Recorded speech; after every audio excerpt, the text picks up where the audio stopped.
नमस्कार मैत्रिणींनो, आज आपण बनवणार आहोत बीटाची कोशिंबीर. महाराष्ट्रीयन जेवणातला एक अविभाज्य घटक. वेगवेगळ्या प्रकारच्या कोशिंबीर आपण बनवत असतो. त्यातली सगळ्यात हेल्दीएस्ट कोशिंबीर म्हणजे बीटाची कोशिंबीर. त्यासाठी मी इथे एक बीट घेतलं होतं. बीट हे स्वच्छ पाण्याने धुवून त्याच्यावरची सालं काढून मी त्याला एका छोट्या किसणीच्या साहाय्याने किसलं. इथे मी कुठेही बीट वाफवलेलं नाही, त्यामुळे आपली बीटाची कोशिंबीर अतिशय न्यूट्रिशियस झालेली आहे. इथे मी 200 ग्रॅम दही घेतलं होतं. दही हे ताजं फ्रेश वापरायचं आहे, जेणेकरून कोशिंबीर 1 ते 2 दिवस आपण खाऊ शकतो.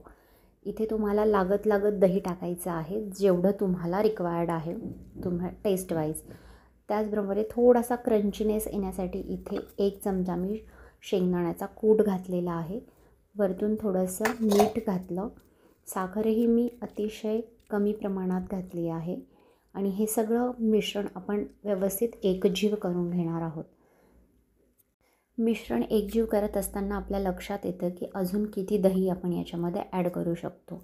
त्यामुळे इथे तुम्हाला जसं हवं असेल कन्सिस्टन्सी किंवा जसं आंबटपणा हवा असेल तसं तुम्ही दही ॲडजस्ट करू शकता.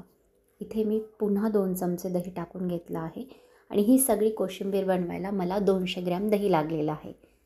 बघू शकता तुम्ही, इथे मी पुन्हा कोशिंबीरमध्ये दही ॲड केलेलं आहे, जेणेकरून त्याचा फ्लेवर खूप छान उतरतो. बीट हे लहान मुलं सहसा खात नाही. आपणही सॅलडमध्ये बीटाचा वापर सहसा करत नाही.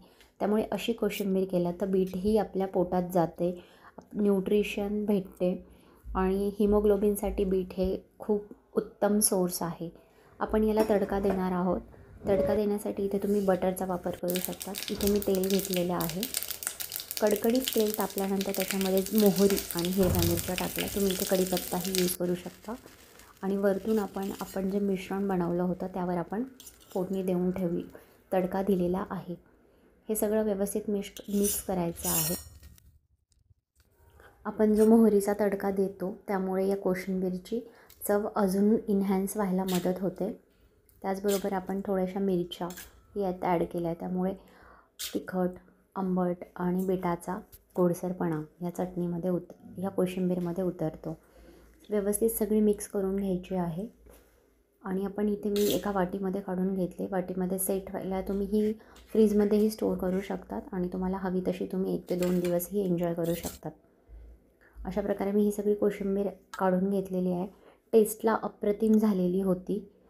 व्हिडिओ आवडला असल्यास आणि ही रेसिपी आवडली असल्यास नक्की ट्राय करून बघा आणि अशाच वेगवेगळ्या कोशिंबीरच्या सिरीजसाठी चॅनलला सबस्क्राईब करा. आवडल्या असल्यास कमेंट करा आणि ही बीटाची कोशिंबीर नक्की ट्राय करून बघा. हेल्दीएस्ट व्हर्जन आहे. मुलांच्या टिफिनमध्येही तुम्ही देऊ शकतात. पराठासोबत, वरण भातासोबत ही अप्रतिम लागते. त्यामुळे नक्की ट्राय करून बघा. Thank you so much.